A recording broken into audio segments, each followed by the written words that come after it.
Dekan izin, saya belum ke kampus hari ini. Oke, baik, terima kasih Bapak Ibu Ketua Jurusan, Perwakilan Prodi, dan juga Pak Oramahi dari Penjaminan Mutu Universitas, serta Dr. Inam sebagai Ketua Penjaminan Mutu tingkat fakultas di kedokteran.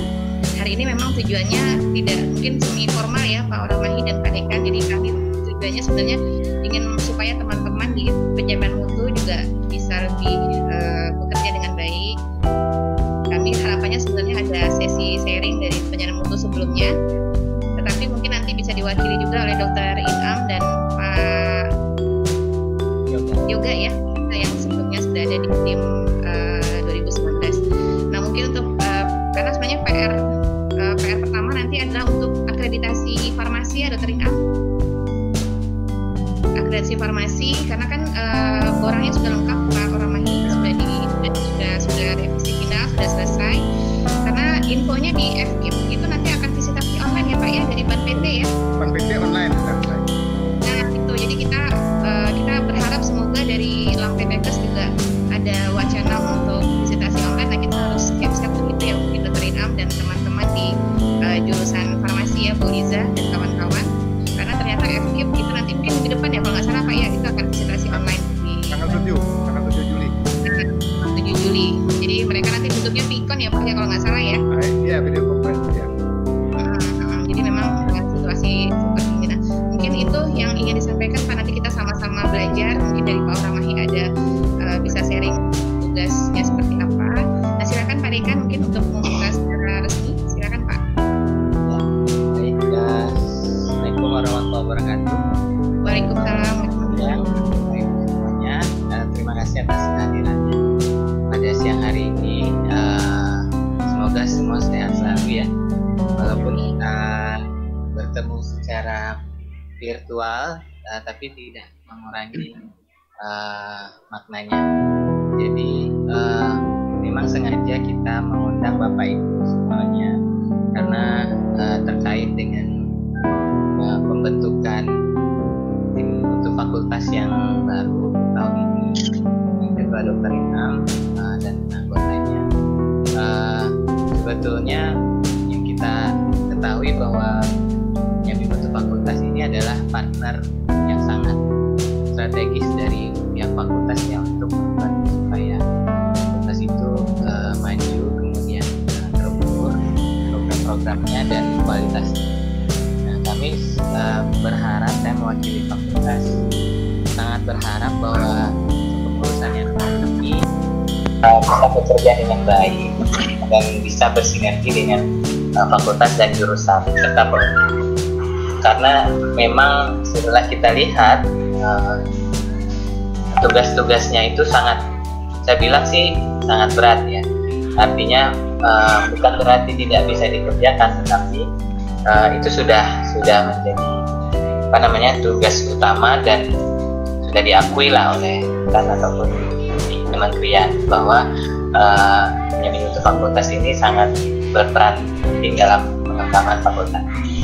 Jadi mohon nanti bantuan dari Dr. Inam dan tim, kemudian Pak Oramahi agar FK ini, fakultas kedokteran ini tetap baik dan maju ya, karena harapan kita bersama bahwa FK ini ya tidak begitu saja perkembangannya dalam tahun-tahun mendatang. Diharapkan banyak terobosan besar, panduan-panduan yang bisa kita hasilkan sehingga bisa terukur capaian-capaian kita. Saya kira demikian sambutan dulu dari saya. Kita lanjut nanti ke Pak Oramahi atau Dr. Inam atau yang lain untuk kita sharing ya terkait dengan pengembangan pusat mutu fakultas di mutu fakultas. Demikian Bu Ita, terima kasih. Baik, terima kasih Pak Dekan. Oke, baik, untuk sesi berikutnya mungkin dari Pak Oramahi, Dr. Inam, kita langsung ke Pak Oramahi boleh ya? Untuk sharing, silakan Pak. Iya Bu, silakan Bu. Iya. Silakan Pak Oramahi. Ya, nanti mungkin dari penyamaan mutu Dr. Inam bisa bantu ya. Ya. Ya, silakan Pak. Ya. Assalamualaikum warahmatullahi wabarakatuh.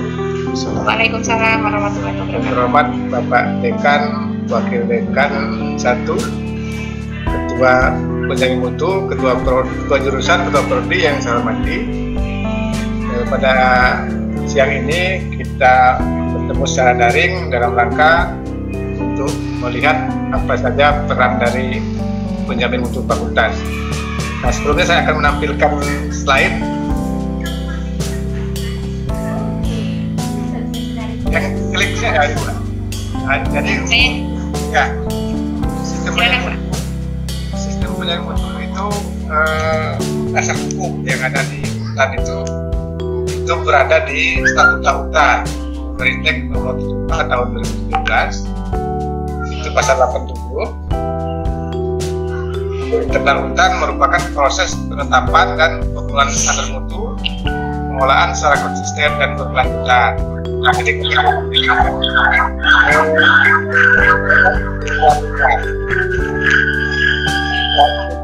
yang mutu internal, yang pertama itu menjamin setiap pelayanan dan masih standar. Nah, pertanyaannya, apakah kita sudah punya standar? Kemudian yang kedua, mewujudkan transparansi dan akuntabilitas kepada masyarakat, khususnya orang tua, wali mahasiswa tentang penyelenggaraan pendidikan sesuai dengan standar. Yang ketiga, mendorong semua pihak unit di hutan bekerja mencapai tujuan dengan berpatokan pada standar dan berkelanjutan, berupaya meningkatkan mutu. Jadi kata kunci di sini adalah standar. Nah, standar itu sebelumnya itu mengacu kepada Permendikbud Dikti 44 tahun 2015. Nah, sekarang kementerian baru ini sudah terbit lagi Permendikbud nomor 3 tahun 2020. Nah, di situ ada standar pendidikan, standar penelitian, dan standar pengabdian kepada masyarakat. Nah, standar itu adalah standar minimal yang harus kita adopsi. Nah, untuk mencapai mutu yang lebih baik, kita harus mengetahui standar yang sudah ada. Next.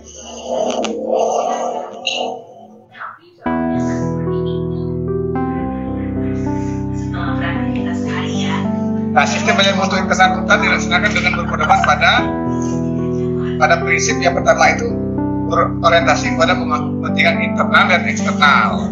Ya, internal itu sivitas akademika, tending. Kalau eksternal itu pemuda lulusan, alumni, itu mengakomodir pada pemangku kepentingan.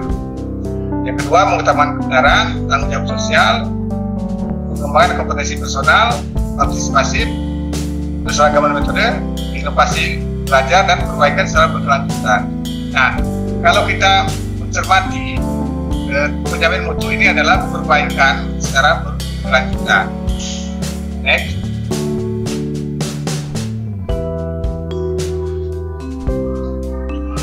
Nah, sekarang ruang lingkup sistem penjamin mutu. Yang pertama, pengembangan standar mutu dan audit di bidang pendidikan. Yang kedua, bidang penelitian. Yang ketiga, pengabdian kepada masyarakat. Yang keempat, kemahasiswaan. Nah, jadi ini sejalan dengan Permendikbud 3 tentang standar. Ada standar pendidikan, penelitian, pengabdian. Nah, ini kita di hutan ini tambahan satu lagi adalah kemahasiswaan. Nah, sekarang bagaimana kita menetapkan standar itu agar melampaui standar wajib, standar minimal itu. Nah, berdasarkan Permendikbud itu ada standar pendidikan, itu ada 8 substandar, standar penelitian ada 8 substandar, pengabdian juga ada 8 substandar. Jadi totalnya ada 24 standar yang wajib kita adopsi. Selebihnya kita melampaui standar yang belum ada di itu. Next.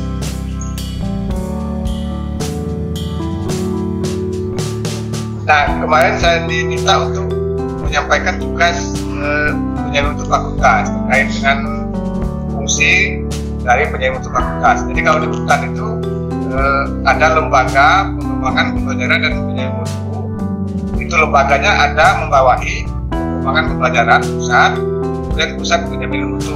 Jadi kalau di universitas itu namanya pusat penjaminan mutu (PPM). Nah kalau di fakultas itu penjaminan mutu fakultas atau yang sering disingkat PMM. Nah di prodi itu masih ada lagi gugus penjaminan mutu. Nah untuk dokumen yang mengatur itu memang yang masih ada itu adalah di Manual Mutu Akademik tahun 2009 itu ada tentang tugas dari penjaminan mutu fakultas. Nah, jadi dari manual mutu itu dicantumkan bahwa tiap fakultas memiliki penjaminan mutu fakultas yang dibentuk dengan SK Dekan. Jadi yang Bapak Ibu tim penjaminan mutu fakultas itu dibentuk berdasarkan SK Dekan. Kalau universitas itu SK Rektor. Nah, sekarang tugasnya yang pertama itu menjabarkan standar akademik. Nah, yang dulu namanya standar akademik, tetapi sekarang tidak ada kata akademik lagi, jadi standar pendidikan, penelitian, pengabdian.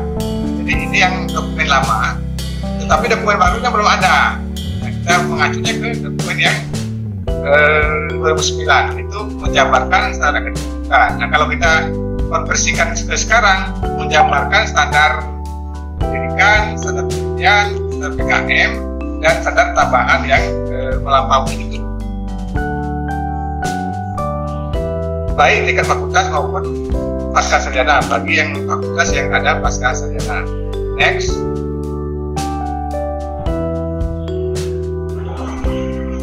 Yang kedua, menjabarkan manual mutu akademik ke dalam manual mutu fakultas. Jadi kalau di UNTAD itu sudah ada dokumen, fakultas itu mengacu ke universitas. Yang ketiga, mensosialisasikan sistem penjaminan mutu semasivitas. Jadi di fakultas itu perlu melakukan sosialisasi ke ke sivitas akademika, memberikan konsultasi kepada sivitas akademika tentang pelaksanaan penjaminan mutu. Nah, yang kelima, dalam melaksanakan tugasnya, PMF melakukan konsultasi dan koordinasi dengan wakil dekan akademik, baik itu kalau itu bidang akademik, kemudian kalau terkait dengan kemahasiswaan itu koordinasi dengan wakil dekan 3. Nah, di universitas juga bisa koordinasi dengan pusat penjaminan mutu. Nah, jadi tingkatannya semacam koordinasi, jadi tidak ada bawahan atau atasan, jadi kita hanya koordinasi. Next.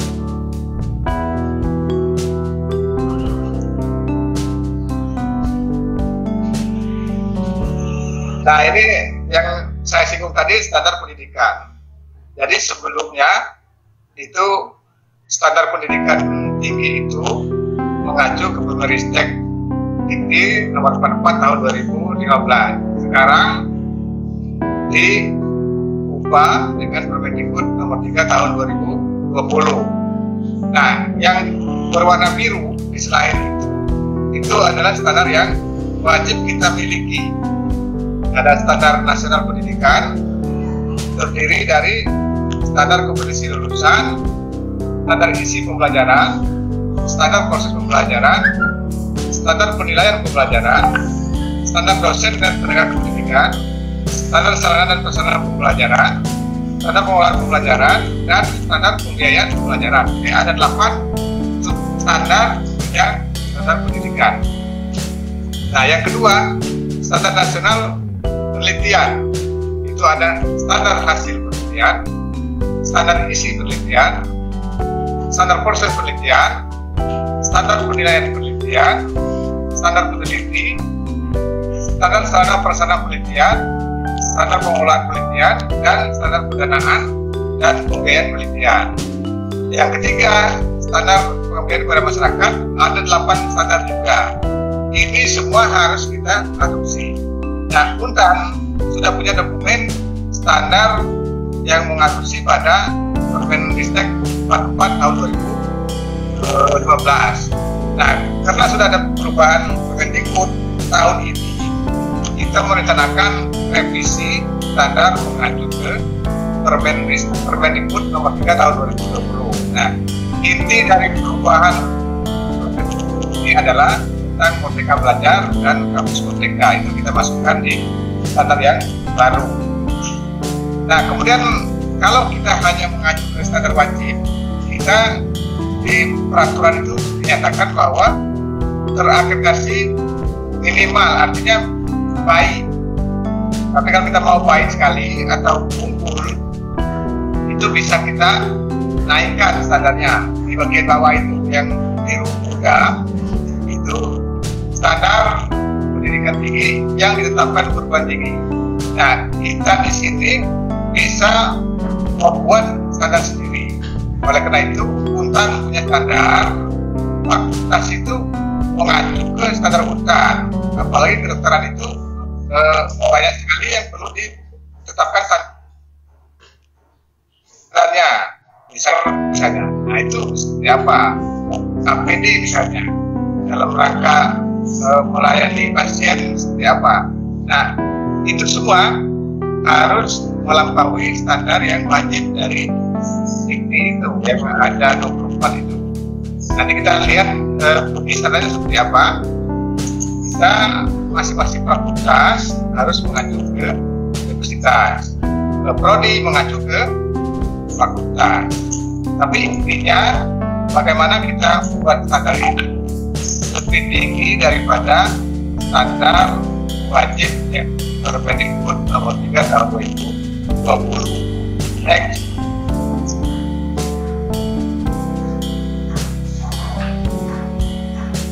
Nah, sekarang bagaimana penerapan standar ini perguruan tinggi? Nah, dalam Undang-Undang 12 tahun 2012 itu yang itu dilakukan melalui penetapan, pelaksanaan, evaluasi, pengendalian dan atas pendidikan tinggi. Nah, kalau kita lihat siklusnya itu dikenal dengan PPAPP. Kalau dulu kita kenal dengan PDCA, Plan Check Action. Sekarang istilahnya dengan PPAPP.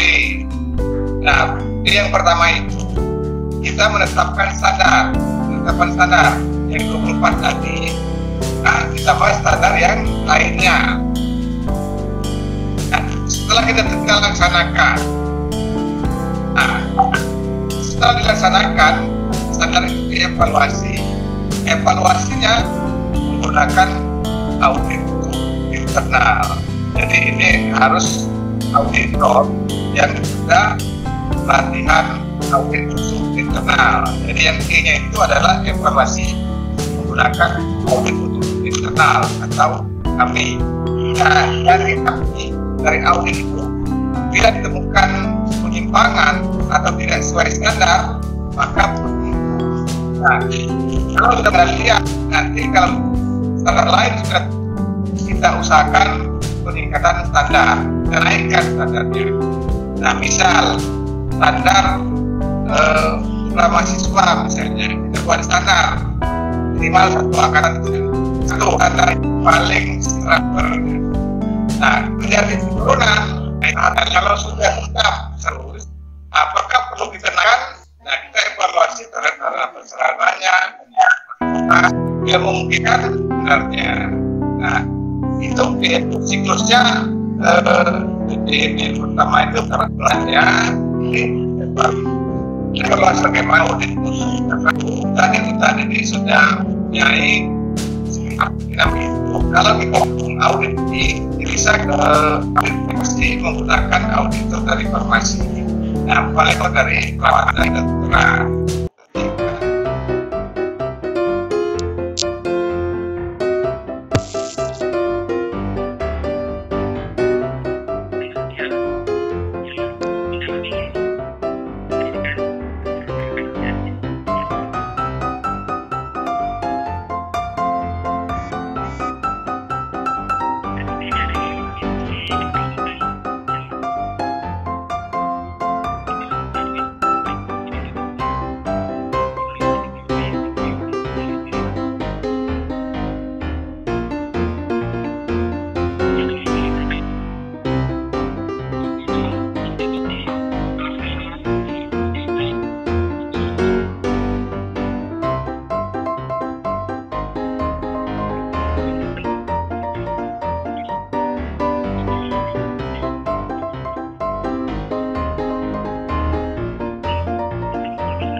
Pak.